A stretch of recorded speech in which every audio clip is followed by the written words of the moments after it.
جی ناظرین، اب ہم اس انٹرویو کا تیسرا حصہ شروع کر رہے ہیں، اور میری کوشش یہ ہوگی کہ چند کی کویسچن جو آپ لوگوں کے ذہنوں میں ہیں ان کا جواب ہم جسٹس شوکت عزیز صدیقی صاحب کی موجودگی سے فائدہ اٹھائیں اور ان کا جواب لیں۔ ایک چھوٹا سا واقعہ آپ کو سناتا ہوں، اور اس کے حوالے سے میں نے جو ہمارا جوڈیشل سسٹم ہے اس کے حوالے سے ان سے اس کی بابت کچھ دریافت کرنا ہے۔ میری ایک دفعہ ملاقات ہوئی جسٹس ناصرہ اقبال صاحب سے۔ علامہ اقبال صاحب کی بہو ہیں، ان کے ہسبینڈ جاوید اقبال صاحب خود چیف جسٹس رہے ہیں، ان کے گھر میں 3 وکیل ہیں۔ تو میں نے ان سے سوال کیا کہ یہ جو ہمارے ہاں فیصلوں میں ڈیلے ہوتا ہے اور اس کی کیا وجوہات ہیں، تو انہوں نے مجھے بتایا کہ میں علامہ صاحب کی بہو ہوں، میرے ہسبینڈ چیف جسٹس رہے ہوئے ہیں، ہمارے گھر میں 3 وکیل ہیں، ہمارا ایک مقدمہ سول کا 19 سال سے التوا میں پڑا ہے اور ابھی تک وہاں پر شواہد پیش ہونے کی نوبت نہیں آئی۔ یہ اس خاندان کے بارے میں بات ہو رہی ہے جو میرے خیال میں انصاف کے حوالے سے یا جوڈیشری کے حوالے سے بڑا الیٹ خاندان ہے۔ تو ایک عام آدمی جس کا چھوٹا سا مقدمہ ہے، زمین پر قبضہ ہے، اغوا قتل اس طرح کی چیزیں ہیں، تو اس کو اس نظام سے کیا انصاف مل سکتا ہے؟ اور ہمارے نظام انصاف میں اور دنیا کے نظام انصاف میں کیا فرق ہے؟ کیا ہماری زندگیاں اسی طرح غلطی سڑتی رہیں گی اور ہم عام سائل جو ہے وہ انصاف کا طلبگار رہے گا؟ اس سسٹم میں کیا خامیاں ہیں اور ان خامیوں کو درست کیسے کیا جا سکتا ہے؟ سر، یور ٹیک آن دس۔ عمار صاحب، میں دیکھیں اس حوالے سے میرا جو اپنا وہ موقف ہے وہ یہ ہے کہ عدل فراہم کرنا بنیادی طور پر ریاست کی ذمہ داری ہے۔ اوکے، ٹھیک ہے، لیکن بدقسمتی سے جس طرح تعلیم، صحت اور عام عوام کی فلاح و بہبود ہماری ترجیحات میں نہیں ہے نا، اسی طرح عدل بھی ہماری ترجیحات میں نہیں ہے۔ آپ یہ اندازہ کر سکتے ہیں کہ کہ آپ کی ترجیحات کیا ہیں ایز اے بطور ریاست، وہ آپ کو اپنے بجٹ سے اندازہ ہو جاتا ہے۔ اب میں چونکہ خود اس سسٹم کا حصہ ہوں، 23 سال میں نے پہلے وکالت کی، 7 سال تقریباً میں بطور جج رہا، پھر ابھی بھی میری حیثیت ایک سائل کی بھی ہے گزشتہ 4 سال سے، اور وکالت بھی کچھ عرصے سے میں نے دوبارہ شروع کی ہے۔ آپ کا جو کیس ہے اس کے حوالے سے میں نے آخر میں سوال کرنا ہے، لیکن پہلے میں اس عمومی ایک جرنل آپ نے جو سوال کیا اس پر میں اپنی گزارش آپ کے سامنے رکھتا ہوں۔ دیکھیں، ہمارے جو سول جج ہے نا، یا ہمارے ایڈیشنل ڈسٹرکٹ جج یا ڈسٹرکٹ جج صاحبان ہیں، یا حتیٰ کہ ہمارے ہائی کورٹ کے بھی جو جج صاحبان ہیں، یہ ہمارا سول جج ایک جو جج ہے وہ کم از کم 15 سے 20 جج صاحبان کا کام کر رہا ہوتا ہے۔ ٹھیک ہے، اب پوری دنیا میں ہوتا یہ ہے کہ فوج جو ہے وہ اس ملک کے جغرافیے کے مطابق کھڑی کی جاتی ہے۔ صحیح۔ آپ کے جغرافیے میں اضافہ نہیں ہوتا تو آپ کو فوج میں اضافے کی ضرورت نہیں ہے، لیکن باقی جتنی چیزیں ہیں، صحت ہے، تعلیم ہے، عدل ہے، باقی ساری جو لوگوں کو کاروبار ہے، ان تمام آسپیکٹس پہ آپ کو پاپولیشن کو سامنے رکھ کر کرتے ہیں۔ اب کیسز ظاہر ہے افراد کے درمیان ہے، آبادی بڑھ رہی ہے، اسی طریقے سے لوگوں کے درمیان تنازعات بڑھ رہے ہیں۔ ایک خاندان ہے، مثلا پہلے ایک خاندان ہوتا تھا، وہ ایک یونٹ پورے خاندان تھا، اب اس خاندان کے آگے سے 20 یونٹ بن کے، اب 20 یونٹ کے حساب سے اس خاندان کی جو وراثت ہے وہ ان میں تقسیم ہونی ہے، اور جتنا یہ کام بڑھتا جاتا ہے، پھیلتا جاتا ہے، ایسے تنازعات بھی جو ہے وہ بڑھتے جاتے ہیں۔ اس لیے جو ہمارے ہاں جو جج صاحبان کی تعداد بہت ہی کم ہے، اور اس کو جب تک آپ اس کو اپنی ریاست کی ترجیح میں نہیں لے کر آئیں گے، یہ معاملات ایسے ہی ہوں گے۔ ایک کویسچن سر اس میں دیکھیں، ہم نے دیکھا جو ہمارے ہاں سپریم کورٹ سو موٹو لے کر حکومتیں گرا دیتی ہے، کبھی اس کو رہ دیتی ہے، تو ان کے جو اپنے معاملات ہیں اس کے حوالے سے کوئی آرڈر، کوئی حکومت پہ حکم، کوئی کوشش اس طرح کی کیوں نہیں کرتے؟ جب حکومتیں گرا سکتے ہیں تو حکومتوں کو مجبور کیوں نہیں کر سکتے کورٹس کو ٹھیک کرنے کے لیے؟ دیکھیں، میں اس پہ نا ایک صرف 3 لفظ میں یہ آپ کو بات سمجھ آ جائے گی کہ ہماری جو سپریم کورٹ ہے نا، میں سپریم کورٹ کی صرف بات کرتا ہوں اس وقت، ہماری سپریم کورٹ یا فیصلے کرتی ہے رومانس میں یا فیصلے کرتی ہے دباؤ میں، فیئر میں یا رومانس میں. ٹھیک ہے جی. اور جو عام آدمی کے معاملات ہیں اس میں آپ ان سے بڑی جناب قانون کے انٹرپریٹیشن بھی کروا لیں اور وہ پوری ہسٹری لکھوا لیں، 100 صفحے کی ججمنٹس لکھوا لیں، اللہ رکھی بنام اللہ 200 ایک فرض کریں کیس ہے اس کے اوپر. کسی بھی جج کے بارے میں یا کسی بھی عدالت کے بارے میں، اور یہ ہمارے اسلامک جورسپروڈنس کا بھی بیسک اصول ہے، پوری دنیا میں یہ ایک ریکگنائز اصول ہے کہ آپ صرف یہ دیکھیں کہ آپ کی عدالتیں کن کے خلاف فیصلہ دیتے ہوئے ڈرتی ہیں اور کن کے لیے فیصلہ دیتے ہوئے وہ شیر ہوتی ہیں. صحیح. ٹھیک ہے. بالکل. تو جب تک سر یہ آپ نیچے سے اس سارے سسٹم کو بڑھاتے نہیں ہیں، ججز کی تعداد کو نہیں بڑھاتے، ان کا جو باقی کورٹس ہیں وہ نہیں بڑھاتے. اب دیکھیں میں آپ کو مثال دیتا ہوں یہ اس کی اسلام آباد ڈسٹرکٹ کورٹس کے حوالے سے. ہم بڑا کلیم کرتے ہیں جی کہ ہم نے بہت خوبصورت شہر کھڑا کیا، بہت خوبصورت کی استنبول کا یہ کہ سسٹر سٹی ہے اسلام آباد اور اس کی طرز پر بنایا گیا ہے. لیکن اس کا بنانے والوں نے یہ سوچنا ہی نہیں، ترجیحات کی میں آپ بات کر رہا ہوں نا، کہ ان کی ترجیحات میں چونکہ انصاف نام کی کوئی چیز نہیں تھی تو اس لیے اسلام آباد میں کورٹس کی پروویژن ہی نہیں رکھی گئی. اچھا. کوئی پروویژن نہیں تھی اسلام آباد میں اس جگہ کورٹس بنیں گی، یہ ہوگا وہ ہوگا. اب یہاں سے اندازہ لگا لیں کہ 62 اور اب آ گیا 22، 60 سال ہو گئے اس بات کو. 60 سال میں ابھی تک ڈسٹرکٹ کورٹس کی اپنی بلڈنگ کوئی نہیں ہے. یہاں پہ 1980 میں یہاں پر ڈسٹرکٹ کورٹس نے کام شروع کیا، ورنہ یہ اس سے پہلے تو پنڈی میں سارا کام ہوتا تھا. اب وہ جب یہاں پہ اس وقت F8 سینٹر جو ہے کمرشل ایریا ہے وہاں پہ ہماری کورٹس بیٹھی ہوئی ہیں. یہ بعد میں کچھ عرصہ آج سے آپ یہ سمجھ لیں کہ 15-20 سال پہلے اس چیز کی ضرورت کو محسوس کیا گیا، پھر کوئی جگہ لی گئی.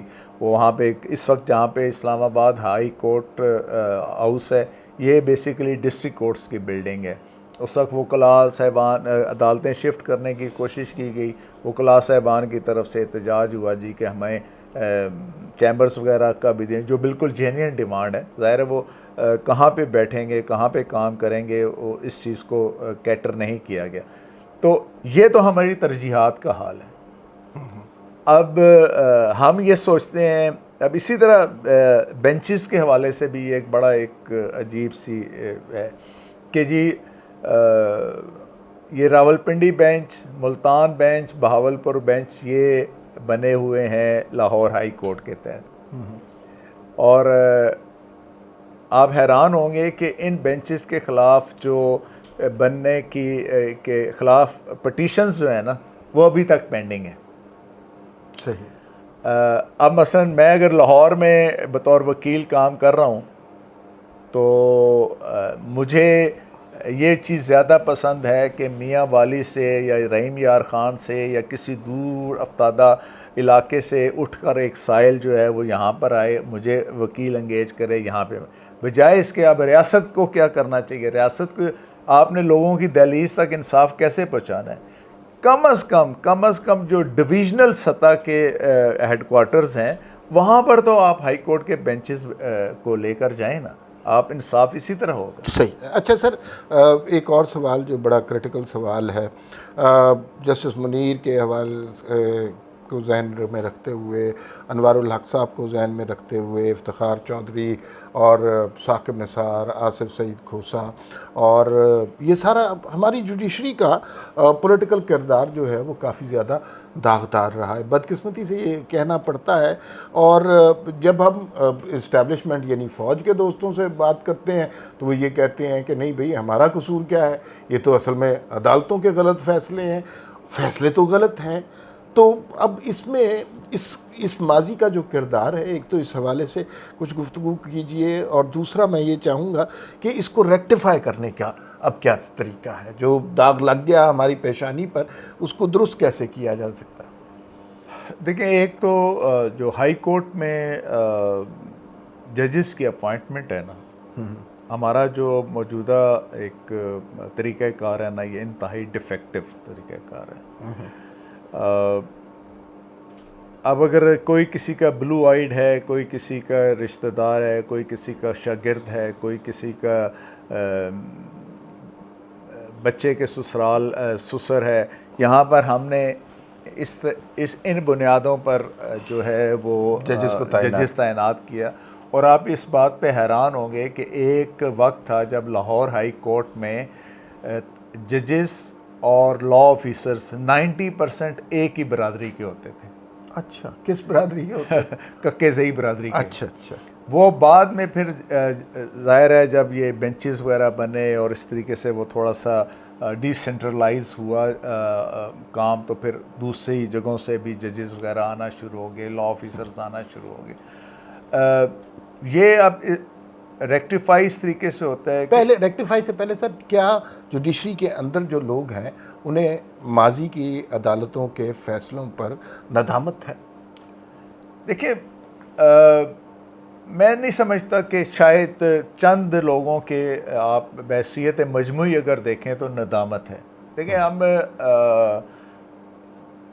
مطلب یہ حقیقت ہے کہ پاکستان میں جتنے بھی شعبے ہیں اور یا اس معاشرے کے جتنے بھی کمپوننٹ ہیں، ہر کوئی اپنے اس جو اس کی جورسڈکشن ہے یا اپنا جو اس کا سفیر ہے، ہر کوئی نظریہ ضرورت سے کام لیتا ہے. نظریہ جمہوریت سے کوئی کام نہیں لیتا، چاہے وہ علماء کرام ہیں، چاہے وہ دوسرے ہیں، چاہے کسی بھی شعبے سے تعلق رکھنے والے لوگ ہیں. وہ ہر کوئی نظریہ ضرورت کو کام میں لے کے آتا ہے، اور ظاہر ہے نظریہ ضرورت اسی وقت کام میں لایا جاتا ہے جب آپ کا ذاتی مفاد وابستہ ہو جائے. تو اس لیے میں یہ کہتا ہوں کہ جس طرح ہمارا یہ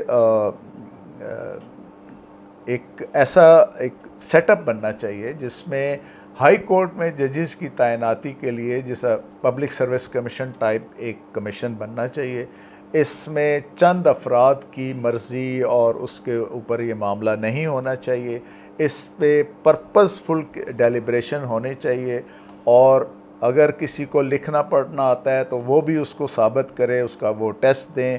اس کے بعد اس کے 2-3 قسم کے انٹرویوز ہونے چاہیے، اور اس کے بعد جا کے آپ میرٹ بیسڈ جو ہے وہ ایلیویشنز کریں بجائے اس کے کہ ریفرنس بیسس. ججز کی تعیناتی کے حوالے سے تو ابھی سپریم کورٹ میں ایک بڑا مسئلہ پھنسا ہوا ہے، تو وہاں پہ فیصلہ نہیں ہو رہا. تو دیکھیں، میں سمجھتا ہوں وہ تھوڑا سا نہیں بلکہ اچھی خاصی حد تک ایک مس ہینڈل ہوا ہے وہ معاملہ. اور میں بالکل اس پہ مجھے کوئی خوف نہیں ہے یہ بات کہتے ہوئے کہ یہ مسئلہ محترم چیف جسٹس آف پاکستان سے مس ہینڈل ہوا ہے. دیکھیں، ہماری کچھ روایات ہیں. مثلاً سجاد علی شاہ صاحب جج صاحب جو اب ریٹائر ہو رہے تھے، اور وہ صرف ایک میٹنگ کے لیے یا کمیشن کے ایک اجلاس کے لیے وہ ان کی پہلی بھی میٹنگ تھی اور آخری میٹنگ بھی تھی. صحیح. تو انتظار کر لینا چاہیے تھا کہ وہ بے شک ریٹائر ہو جائیں، اور اس کے بعد جب کوئی ایسے جج صاحب آ جائیں جنہوں نے بھی کچھ عرصہ جوڈیشل کمیشن میں گزارنا ہو تو ان کو لے کے آنا چاہیے تھا.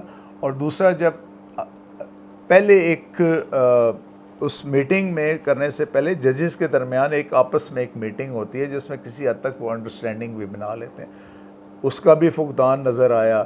اور پھر میں سمجھتا ہوں کہ ان 4 جج صاحبان کے ساتھ بہرحال میں آئی فیل سوری فار دیم، کیونکہ chief justice Peshawar high court کا تو ایشو علیحدہ ہے، وہ تو ہو ہی جائیں گے. وہ تو شاید پچھلی بھی میٹنگ میں ہو جاتے تو کوئی حرج نہیں تھا. دیکھیں، ان کو ہمیشہ کے لیے ڈسکارڈ کر دینا مناسب نہیں ہے. صحیح.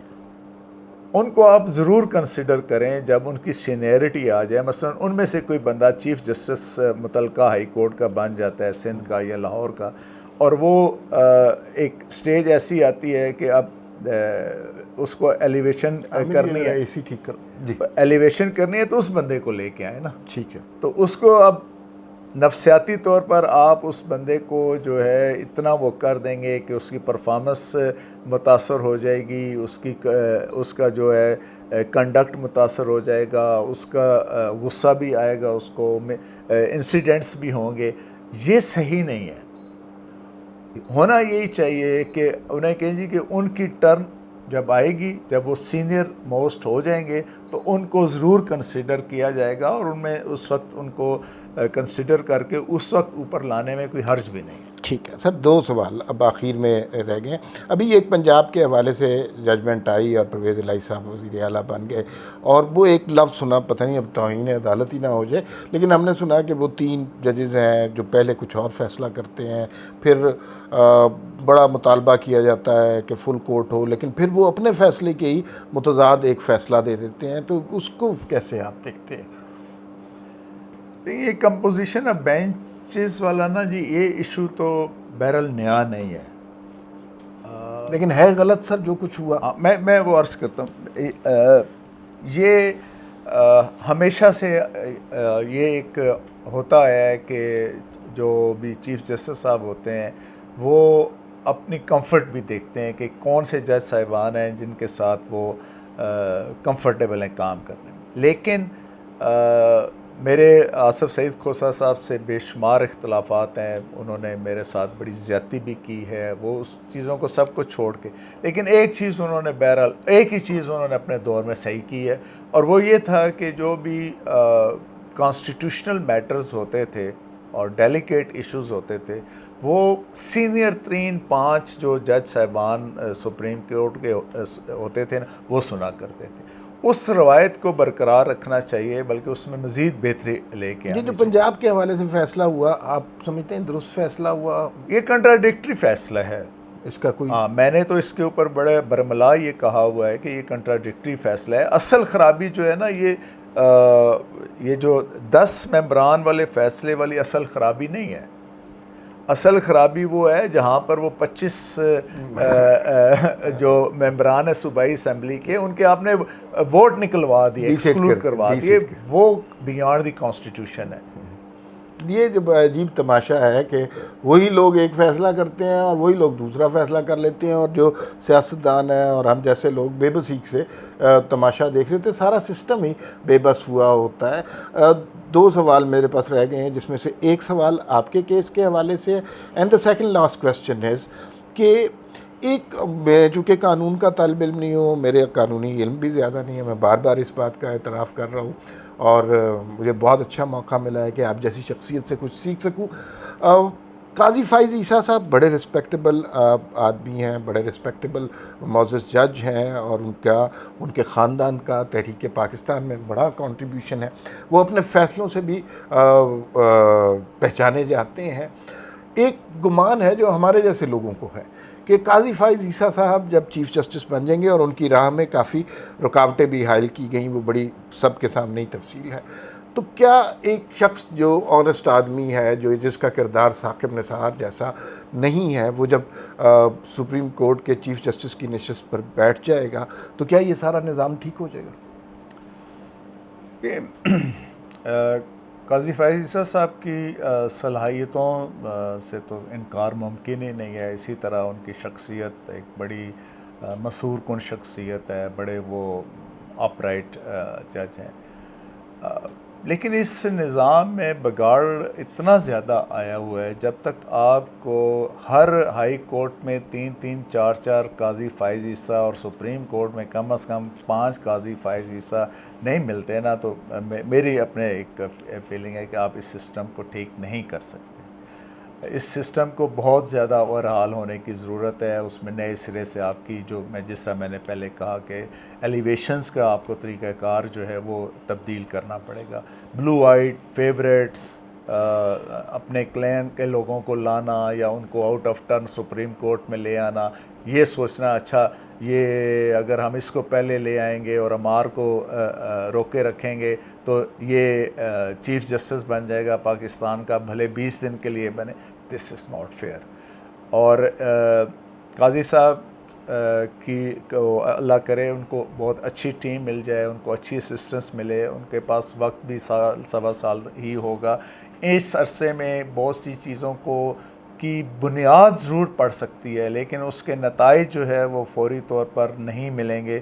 اس کے لیے ظاہر ہے اور قاضی فائز عیسیٰ ڈھونڈنے پڑیں گے. بہت شکریہ. آخری سوال، آپ اور ہم جانتے ہیں، آپ کی فیملی کو بھی جانتے ہیں، بڑی آنیسٹی سے آپ نے زندگی گزاری، بڑے دبنگ انداز میں ڈٹ کر سچ بولا اور اپنے فیصلوں سے بھی اس سچ کا اظہار کیا. آپ ایک زمانے میں بڑی عام سی بات تھی اور سامنے کی بات تھی کہ آپ چیف جسٹس اسلام آباد ہائی کورٹ کے ہوں گے، اور یہ بڑا کہا جا رہا تھا کہ آپ سپریم کورٹ کے بھی جج ہوں گے، اور شاید کسی سٹیج پر چیف جسٹس صاحب بھی ہو جائے. لیکن ایک فیصلے نے، ایک تقریر نے آپ کی وجہ سے آپ کے اوپر عتاب آیا. وہ عتاب ایسا آیا کہ آپ کی نوکری بھی ختم ہوئی اور کیسز بھی آپ کے اوپر ہو گئے. اور میں ذاتی طور پہ جانتا ہوں کہ بڑی سخت مشکلات میں گزشتہ کچھ عرصہ آپ نے گزارا. اب آپ دوبارہ وکیل کی حیثیت سے کورٹ میں پیش ہوتے ہیں. تو میں یہ جاننا چاہتا ہوں کہ وہ جو آپ کا کیس تھا، مثلا ایک تو یہ ہے نا کہ ہم سارے انصاف کے سسٹم پہ بات کریں اور سپریم کورٹ کے فیصلوں میں بات کریں، ایک آدمی جو خود بھی جسٹس رہا ہوا ہے اور جو خود وکیل بھی ہے، جس کا بے داغ کے ماضی ہے، وہ بھی سائل کی حیثیت سے عدالتوں کے سامنے کھڑا ہے. تو اس سائل کو کیا انصاف ملا؟ یہ اصل میں بڑی میں ایک آپ کو بتاؤں کہ میں زندگی میں کبھی مایوس نہیں ہوا الحمدللہ. میرا جتنا بھی نقصان ہوا اور میں کبھی مایوس نہیں ہوا. لیکن یہ جو جس سپریم جوڈیشل کونسل نے میری ریموول کی سفارشات کی تھیں، اس میں ثاقب نثار صاحب تھے، آصف سعید کھوسہ صاحب سے، گلزار احمد صاحب تھے. اچھا، ان کے ادوار میں تو مجھے صاف سی بات ہے ان سے کوئی امید نہیں تھی، کیونکہ ظاہر ہے ان کے لیے تو یہ نیکسٹ ٹو امپاسبل تھا نا کہ یہ چیف جسٹس ہوں اور ایک ان کے سب آرڈینیٹ یا ان سے جونیئر جج صاحبان یہ فیصلہ کر دیں کہ جی وہ سپریم جوڈیشل کونسل نے فیصلہ بدنیتی کے تحت کیا تھا. مجھے تھوڑی سی امید موجودہ چیف جسٹس صاحب سے تھی کہ چونکہ کہ یہ چونکہ سپریم جوڈیشل کونسل کا پارٹ نہیں تھے اور ان کی ثاقب نثار صاحب سے رشتہ داری، آصف سعید صاحب سے قربت، گلزار احمد صاحب کے ساتھ لگاؤ کے باوجود یہ کم از کم میرے خلاف پرسنل نہیں ہوں گے. لیکن مجھے سب سے زیادہ مایوسی بھی انہی سے ہوئی، عطا بندیال سے، کیونکہ جب میرا کیس میں ایک سماعت باقی رہ گئی تھی تو انہوں نے بینچ کانسٹیٹیوٹ نہیں کیا، اور انہوں نے دو اس لارجر بینچ کے جج صاحبان جناب مظہر عالم میاں خیل صاحب اور جناب سجاد علی شاہ صاحب کے ریٹائر ہونے دیا. اب وہ یہ بینچ ہی ٹوٹ گیا. اب پتہ نہیں نئے سرے سے کب بینچ بنتا ہے، کن جج صاحبان کے پر مشتمل بینچ بنتا ہے، نئے سرے سے ساری کیس کی سماعت ہوگی. تو مجھے اور 4 سال سے میں اور میری فیملی جن حالات سے گزر رہے ہیں، جس مشکلات کو ہم سہ رہے ہیں اور جتنی پریشانی ہم نے دیکھی ہے، یہ اللہ جانتا ہے اور ہم خود جانتے ہیں. میں لوگوں کے سامنے اس کا اظہار بھی نہیں کرنا چاہتا. ایک میں آپ کو یہ بات بتا دوں، دیکھیں اللہ تعالیٰ کا شکر ہے کہ میں تقریباً 7 سال جج رہا تو میں نے 12,000 سے زیادہ کیسز کا فیصلہ کیا الحمدللہ. اور میں نے جو میری انٹائٹلمنٹ ہو سکتی تھی، جو میں نے وہ پلاٹس بھی نہیں لیے. میں نے کسی قسم کے اپنے آفس کا اپنے لیے، اپنی فیملی کے لیے، اپنی بچوں کے لیے کوئی اس کو کام میں نہیں لے کے آیا. پورے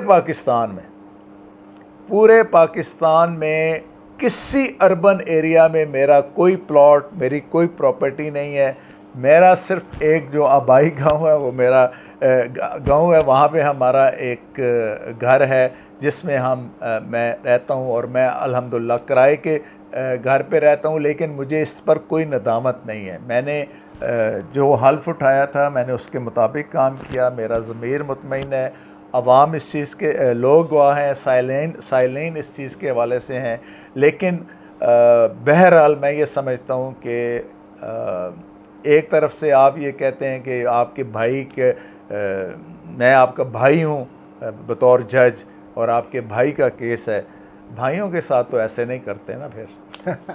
اچھا سر، آخر میں میری فرمائشیں ختم ہی نہیں ہو رہی، آپ کے نعیم صدیقی صاحب ہماری تاریخ میں بہت مفکر شخص ہیں، آپ کے رشتے سے وہ دادا لگتے تھے، اور ان کے کچھ اشعار آپ نے سنائے ہمیں، اور وہ میں آف دا کیمرہ تھا، میں چاہتا ہوں کہ اس انٹرویو کو ہم ان کے اوپر کنکلوڈ کریں۔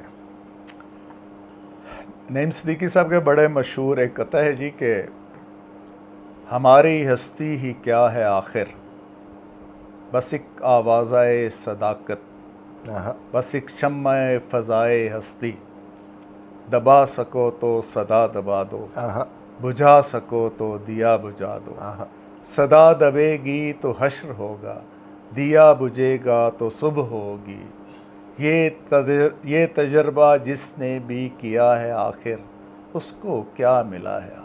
واہ واہ واہ واہ ناظرین، 1 منٹ ظاہر ہے طویل ہو گیا، انٹرویو تقریباً 1.5 گھنٹے کی نشست رہی، اور میں بہت شکر گزار ہوں، بڑی مہربانی کی آپ نے، شوکت عزیز صدیقی صاحب نے ہمیں وقت دیا۔ آج کا انٹرویو جو ہے نا، یہ اگر آپ تفصیل سے سنیں اور بار بار سنیں تو آپ کو پتہ چلے گا کہ یہ ہمارے نظام انصاف کی بھی کہانی ہے، یہ جو ہمارے نظام انصاف کے اندر جو سیاسی فیصلے اور سیاسی واقعات اور سیاسی کلنک ہمارے نظام انصاف کے ماتھے پہ لگا دیا گیا ہے، یہ اس کی بھی داستان ہے، اور یہ ایک ایسے شخص کی بھی کہانی ہے کہ جس نے سچ پہ سمجھوتا نہیں کیا اور سچ بولا اور اس کے نتائج بھی بھگتے۔